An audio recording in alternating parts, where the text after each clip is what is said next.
Let's look at the newspapers on this Monday morning. These are the stories that start the week, and with Dawn Neeson and Chris Akabusi. Chris, the bank scandal continues. Front page of the Telegraph. What are they saying? Yeah, the Telegraph. So, I mean, last week, back in the last week, we had Nigel Farage and his accounts with Coots, etc. But he's not alone. And today in the Telegraph, they revealed that there are 3 more banks up for scrutiny.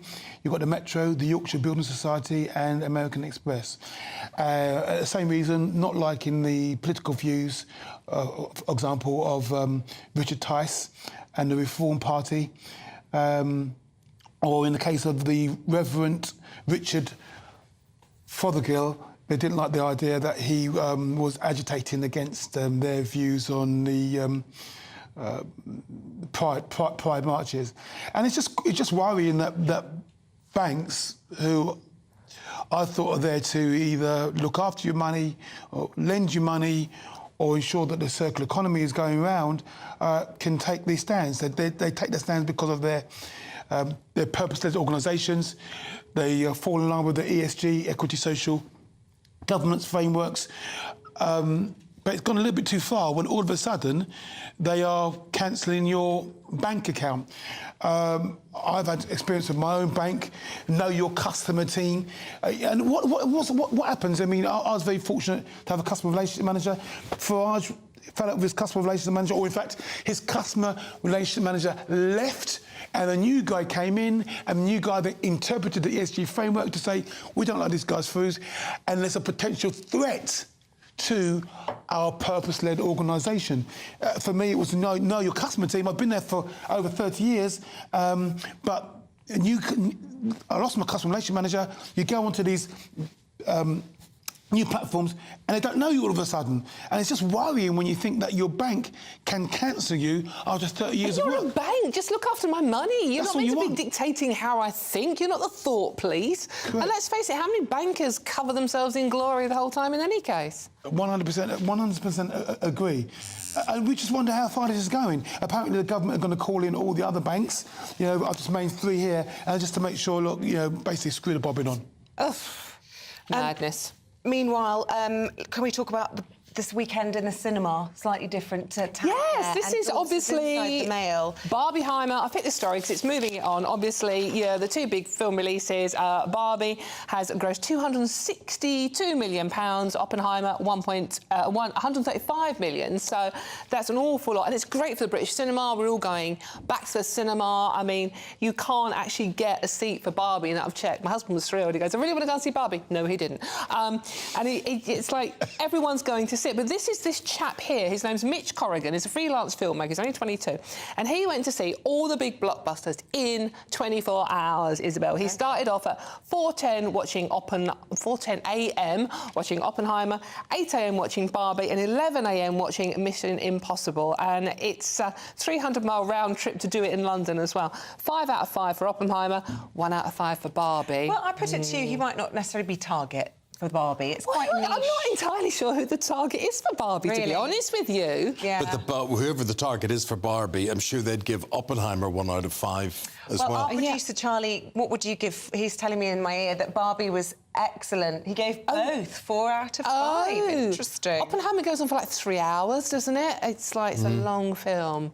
Well, that's the thing about films now. I mean, the length Yeah, used to be. I mean, I'm old enough to remember when you used to get 2 films at the cinema. You used to go in. They're both 90 minutes. Was you an ABC minor? What? Was you an ABC minor? Yeah, you could. And you used to be able to go in at whatever time you wanted. So say you go 20 minutes into the film, well, you would stay until the film repeated itself, and you watched 20 minutes of it, and then you went home after that. What a weird way to do it. What a weird way to do it. But I do think it's nice to see the revival of the cinema, because I do think it's a sad fact that everyone stays at home. It's such a lovely date. Isabel, Isabel, I think you're premature there. Saw a report yesterday which said if you have a family of 4 to go to the cinema and get, you know, a couple of soft drinks, a couple of hot dogs, whatever, it's going to be 200 quid. It's ridiculously expensive. That's the problem. 200 quid. No It's chance. But it's always been expensive to get food at the cinema. I've never understood why you'd get a think we hot should dog in the ban cinema. food and at also cinemas. distracting and smelly. Yeah, ban food, So full Rishi stop. Sunak took his girls to see Barbie over the weekend. Yes. What did he went on a date night with his wife? Was that to see Oppenheimer or was that Mission Impossible? There's lots of jokes to Well, I'd go to Mission Impossible. Yeah. Yes, So well, some of the It's got a stunts bit in of now, a that bit where he goes over the edge of the cliff on the motorbike. I'd go to Indiana Jones, maybe. Nobody's talking about that. I have to go, because of my job, I have to go and see Barbie, and I'm trying to persuade the husband, telling Chris I have to try and persuade the husband to come with me to get the man's opinion on it. And every time I suggest it, the second word he says to me is off. Yes. So it's... I'm with Chris. I mean, totally, Isabel saying that, I think he would enjoy it. Why? Because Barbie's glamorous and pretty, so there's something there. Well, why could you could not... bit like Wild you. horses wouldn't drag me to see that Really? film. Well, you've got Absolutely no sense not. of humour then. There's It's lots ironic. of... Hold on a minute. There's lots of young ladies going to cinema to watch it. You know, you always get attention from females. Come on, Emma. Come on. Come on. I think we've sold it, Isabel. No, not for that. You look good in pink. Right, so what's the situation then about Matt Healy and this group 1975? So they've scrapped more tour dates. They're really falling out with authorities in Indonesia and the Far East about their policy, their equality policies. Well, this is 1975. They were playing the Good Vibes Festival in Kuala Lumpur in Malaysia. And obviously, Matt Healy, the lead singer, takes a very strong stand against sort of like, you know, discrimination, LGBTQ plus rights, and Malaysia had zero tolerance of that. So he gets on stage, and to prove his point, he actually snogs, and it's a proper snog, the bass player. More than a proper song. It was like proper tongues. So he's not gay, right? No. He was going over Taylor Swift 5 minutes ago. Okay, so he just possibly kisses his flag. So it's full on snog. Now it's like, yeah, okay, you're making the point. I get that. However, when you go to a country like that, you maybe should respect their rules or don't go. Yeah. You know, you didn't have to go. You went and you took the money, and then you've made a point, and your front page, you've got lots of publicity for your bands, but you didn't have to. I just think it's a bit odd for a straight man to be kissing another man. And it wasn't just a peck on the lips. It was like... old-fashioned. There were like tongues involved. They were I don't get it. proper snog. Let's talk about Twitter, Chris. So the logo may be, which is a little blue bird, may be in danger. It's instantly recognisable. And you know, so initially, when I opened up this paper, I thought, oh, God, that's strange. Why would you do that?